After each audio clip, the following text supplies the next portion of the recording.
улетчиками была наука страсти нежной, которую воспел Лазурь.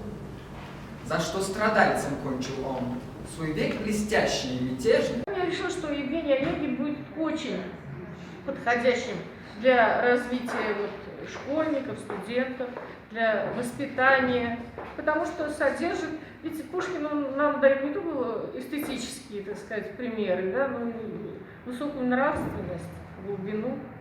Проказы женские коня выходит, требует коня и скачет. Для улицы. Больше ничего. Вдруг разрешат судьбу. Я тогда моложе, я лучше, кажется, была. И я любила вас.